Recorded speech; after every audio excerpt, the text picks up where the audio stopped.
ভাই মুর্দা মশারি যেটা সৎকায় জারিয়ে কাজ করে, আপনার মৃত মায়ের নামে আপনি একটা মসজিদ হাদিয়ে দেন, আপনার মৃত বাবার নামে একটা হাদিয়ে দেন, আপনার দাদার নামে একটা হাদিয়ে দেন, তারপরে আপনার পাড়া প্রতিবেশী আপনার আছে না অনেক মহব্বত করতো আপনাকে, অনেক শিক্ষক যার কাছে আপনি মানে চিরঋণী থাকেন, আমরা আছে না অনেক শিক্ষক আছে, অনেক মুরব্বী আছে যারা আমাকে অনেক সম্মান করতো, প্রত্যেকের নামে একটা একটা করে আপনি একটা মসজিদ হাদিয়ে দেন। এরা প্রত্যেকে এটা থেকে যে পরিমাণ সওয়াব পাবে, যে পরিমাণ খুশি হবে, আপনি কল্পনাও করতে পারবেন না।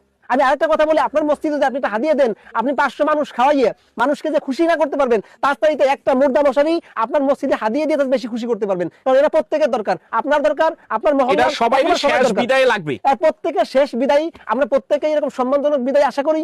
সম্মানজনক বিদায় আমি এটার কাজ হলো ইনসাফ। এটা মুর্দা মশারি, মানুষ মরে যাওয়ার পরে মানুষকে সম্মানের সহিত গোসল দেওয়ার জন্য যে ব্যবস্থাপনা, সেই হলো ইনসাফ মুর্দা মশারি। এই মশারিটার ভিতরে গোসল দেওয়ার যে ব্যবস্থাটা এই মশারির মধ্যে গোসল দেওয়ার ব্যবস্থা থাকে 1 নম্বরে।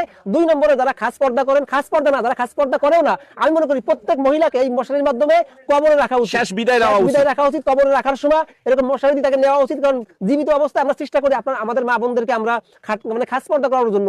অনেক সময় অনেকের চেষ্টা থাকে, কিন্তু সে মানে পরিবেশের কারণে তার মা বোনদেরকে, তার স্ত্রীকে খাস পর্দা করাতে পারেন না। কিন্তু মরে যাওয়ার পরে আপনার মা বোনের মানে কোনোভাবে অসম্মান না হয়, এই জন্য এরকম একটা মুর্দা মশারিকে আপনি গোসল দিতে পারেন। আবার কবরে রাখার সময় আপনি এটা ব্যবহার